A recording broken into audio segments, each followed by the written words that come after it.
Hello, and welcome to the History of Rome. We ended last week with the plebes finally being granted nominal political rights, or at least defenders within the political arena, with the creation of the office of tribune. This stopped plebeian agitation for a while, but as the years passed, a new generation came of age and demanded further protection from the ever-present threat of patrician tyranny. It was not enough to be protected from an abuse of the law because, at the time, nobody knew exactly what the law was. The legal framework of Rome was a nebulous body of oral and written traditions, with precedents and subclauses hiding all over the place, in official decrees, letters, pronouncements, and, most dangerously, in the minds of old patrician lawyers. Who was to say a man was being treated unjustly if no one knew exactly what justice was? This new generation of plebeian agitators would ultimately win a great victory for themselves and the rule of law, giving the Romans a set of written precepts that would be memorized by every child and recited by every adult. The 12 Tables of Roman Law. This official codification of the law occurred around 451 BC, but before we get to that point in our story, I want to give a brief account of what Rome dealt with in the 40-odd years between the inception of the tribunate and the creation of the 12 Tables. Internally, Rome was full of tension, but, as I said, for the first 20 years or so, nothing boiled over too much to disrupt the day-to-day, year-to-year operations of the city. The consuls and senate still held the lion's share of the power, though they were now checked somewhat by the tribunes. The Romans were held together by an unceasing series of wars against their neighbors to the north, east, and south.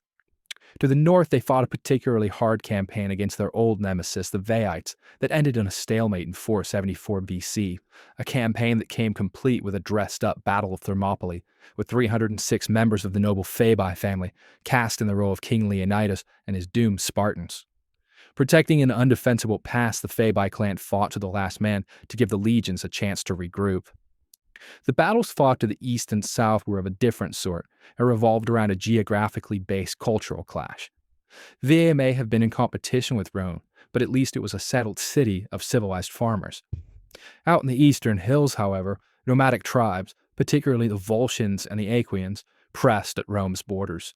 The nomadic herdsmen coveted Rome's soft, flat land and tried every year to carve out some or all of Roman territory and turn it from parceled farms into a massive grazing zone. As a result, the Romans were constantly beating back encroachment by the migrant tribes, who occasionally mustered enough force to give the Romans a run for their money, but were usually dispatched easily. For the first 10 years after the secession of the plebes, and running concurrently with the on-again, off-again battles with Veii, the Volscians posed the greatest danger. They had already made great inroads south of the city, effectively securing all the land between the hills and the sea, blocking trade with Magna Graecia. The peak of the Volscian threat came early, in 491 BC, when a disgruntled Roman general named Coriolanus defected and led a Volscian army through the legions and right to the gates of the city. The Roman men beaten, the women were sent to plead with Coriolanus to end his attack, and it was only after a personal appeal from his own mother that Coriolanus' heart finally turned and he withdrew the army. His Volscian officers were appalled at being denied their easy victory, and back in Volscian territory, they murdered their Roman leader. It has been noted that the story of Coriolanus bears a striking resemblance to the story of the great Athenian general Themistocles, and that the story was probably inserted later to account for the defeat suffered by Rome at the hands of nomadic rabble. The Roman ego demanded that Romans could only be defeated by other Romans. By the mid-480s BC, though, the Volscian threat had largely been contained, and the city was never seriously threatened again, though the Volscians maintained control over the southern plains for the remainder of the century and were a constant menace along Rome's borders. Throughout the 470s and 460s BC, even though the external danger had been greatly diminished, the legions still went out every summer campaigning against the latest forays by the Volscians or Aequian raiders. The total military dominance of Rome over the hill tribes eventually led the plebe leaders to suspect that the patricians were not being totally honest with the threat level posed by the tribes. And with the record the Roman army had, it's hard to blame them. Without even breaking a sweat, the legions dispatched every enemy they encountered. A political pattern began to emerge. Plebe leaders would decry the raising of yet another army to go to battle with the Volscians or whoever, even though they posed no serious threat, and would denounce the Senate for starting wars to put off questions of further economic and political reform. These leaders would always, in turn, be denounced by the Senate as self-absorbed traitors who were putting personal ambition ahead of Rome's safety. The plebe leaders would shoot back that the patricians were sending men out to die for no other reason than to tighten their grip on wealth and power.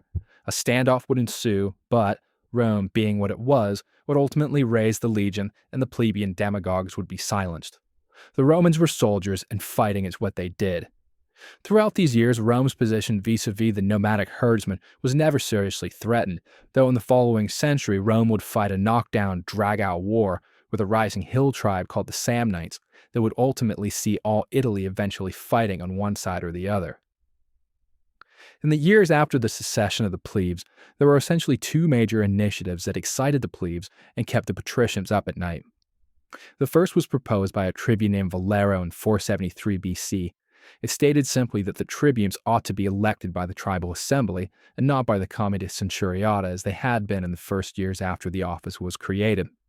The patricians balked at the idea, knowing full well that they would no longer have undue weight in choosing who would be tribune. As I noted last week, the patricians inevitably failed in their attempt to quash the proposal. An election of the tribunes was duly passed to the comitia tributa. As if this wasn't bad enough, in 462 BC, a tribune named Terentillus made an even more radical proposal. The laws of Rome should be written down and posted so that all citizens would be bound to the same codes and no man could rise above them. The patricians were horrified at the thought and spent the next 10 years doing everything in their power to stop its implementation. It was during these years that the plebes really started to resist military service and openly question patrician motives. At one point, however, caught up in their own rhetoric, they failed to believe it when the Senate woke up one morning and announced that during the night, a small Sabine army had penetrated the city and taken the citadel. It was only after a desperate plea by the consuls that the plebes finally agreed to raise an army, finding much to their surprise that the citadel had in fact been taken and their city was under siege. The legions, along with a contingent of local allies, easily dislodged the Sabines, and the greatest casualty of the whole encounter was what little influence the tribunes had so recently achieved. The patricians, as a result, managed to put off Terentillus' proposal for another 10 years. In the end, though, they were forced to relent.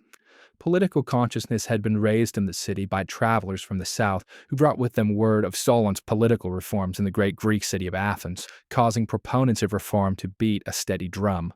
Finally, a combination of plague, famine, and the economically destabilizing introduction of coins as a medium of exchange in 454 BC led to a crisis of confidence in the leadership, and something had to be done to assuage the masses.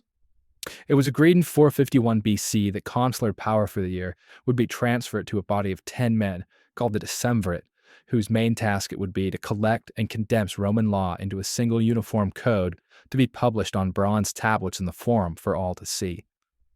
Unfortunately, the total contents of the 12 tables, each posted on a separate bronze tablet, hence the name, have been lost to history, and all we have to rely on is occasional excerpts and summaries by later Roman authors. We know generally what topics each table covered, and the range in detail gives a fascinating insight into the Roman mind. Held within the tables, written 2,500 years ago, we find the basis for many of our own founding principles. For example, the 9th table explicitly forbids passage of laws against specific individuals, a principle still in force today, while the 1st table establishes the sanctity of the subpoena, or the requirement to appear before a court. The tables covered a wide range of matters, from lawsuit procedures to payment of debts, to inheritance rights, to upkeep of public sewers, to divorce and property boundary issues. I will not bore you with a lengthy recitation of the contents of each table, but I do want to highlight some of the more curious facets of the Roman legal mind. For example, according to the 8th table, a thief caught at night may be killed without penalty, but if the same thief is caught during the day, he must be delivered unharmed to the magistrates. Contained within the same table, we discover what the penalty was for throwing an unaimed weapon into a crowd. The accused was fined 1 ram. The 7th table states that fruit that falls from a tree onto a neighbor's property shall be the property of that neighbor, a provision which demonstrates just how scrupulously litigious the Romans could be. Death was the ultimate penalty and was prescribed for a number of crimes, including murder and the destruction of crops, but also, interestingly, for matters involving the integrity of the courts. Magistrates who took bribes to influence their decisions, as well as witnesses who lied under oath, were both ordered flung from a high cliff. To the Romans, perjury was a heinous crime that threatened the entire community. The final provision I want to point out was hidden deep in the ninth table, a piece of fine print that, once discovered, outraged the plebes and led to violent class confrontations. No patrician shall be allowed to marry a plebe. Effectively, this codified a closing off of upward social mobility to the majority of the population and guaranteed that none of them would ever hold the most powerful office of state, the consulship. This did not go over well with the plebes. As I mentioned earlier, the 12 tables were the foundation of later Roman law and were memorized by all citizens, literate or not. The existence of a written body of law was not a Roman innovation, nor did it make them unique in the ancient world, but it did put them into a select group of states that valued the objectivity of the law over the subjectivity of capricious rulers. The story of the Decemvirs, the magistrates tasked with the compilation, ends with an interesting bit of legendary melodrama. During the year, or two depending on the source, that the Decemvirs were in office, they held ultimate authority. The unbroken chain of consular elections had been broken, and effectively a new form of government had been briefly ushered in. Rather than rule by 2 men, it was rule by 10 men. And among those 10 men, one was first among equals, a man named Appius Claudius. Claudius came from a family of staunch patricians and was a vigorous opponent of just about any proposed plebeian reform.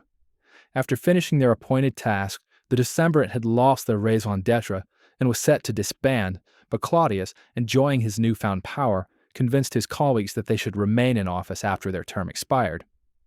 The other Decemvirs, similarly enjoying the trappings of power, agreed, and when the consular elections for that year arrived, the Decemvirate simply did not allow anyone to stand, and no elections were held. The people found themselves unexpectedly in a constitutional crisis. Even though Claudius and the Decemvirs had made a naked power grab, there was no legal avenue available to stop them, for the Decemvirate had been instilled with all judicial authority. Ironically, the body of men who laid down the laws were the first to blatantly ignore them. Days and weeks passed with the Decemvirate maintaining their illegal hold on power, until finally Claudius went too far and the entire city rose up in revolt. Claudius had his eye on a beautiful plebeian girl who was said to be married to a young army officer. Claudius declared out of the blue that the girl in question was an escaped slave owned by one of his clients and that she must be returned. A hearing was called to decide the case, and numerous witnesses were brought up, attesting to the freeborn status of the young woman. But the trial was overseen by Claudius who, to the astonishment of everyone present, ruled that the girl was indeed an escaped slave and was the property of the complaining client, despite obvious evidence to the contrary. The people were appalled at this absurd conclusion, and the army, when it caught wind of the decision, joined in their outrage. The husband-to-be and the father of the woman were both officers in good standing, and the army was incredulous at the arbitrary injustice of Claudius towards one of their own. The people, supported by the army, then used their bargaining chip of last resort and abandoned the city, removing themselves to the sacred mount just as they had done 40 years earlier. The Decemvirs, recognized that their position had become untenable, finally resigned. Claudius was arrested, but rather than face trial, he killed himself. Regular consular elections then took place, and Rome's domestic tranquility was restored. The plebeians actually emerged from the order better off than they had been, for in their negotiations to return to the city, they demanded the number of tribunes be raised to 10, which the Senate, anxious to get things back to normal and again fearing invasion, agreed to. And of course, the codification of the laws, the decades-long plebeian demand, had already been accomplished, leaving them in a much stronger position legally to fend off future patrician tyranny. The creation of the 12 tables left the plebes on the one hand overjoyed, but on the other they were horrified by some of the provisions it contained. True, the rule of law would now dominate patrician subjectivity, but that one sticking point of the illegality of patrician-plebe marriage opened their eyes to an oppression that they never knew existed.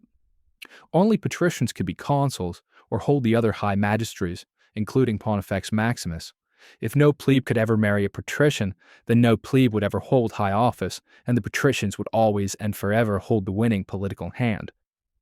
The next cycle of patrician-plebe conflict would revolve around this very issue, eventually leading to a number of reforms that further diluted the patrician stranglehold on power, which we will get to in the weeks ahead. Those of you who know Roman history may have noticed that I ran right by one of the most well-known folk legends, which occurred around 460 BC, without so much as a mention. That is because next week I want to focus in detail on the central figure of that story, the great Cincinnatus, whose career spans both sides of the Decemvirate interlude. Join me next week as we untangle the man from the myth and figure out what made Cincinnatus such a towering figure that American settlers felt compelled to name their new boomtown on the Ohio River after a Roman who had been dead 2,200 years.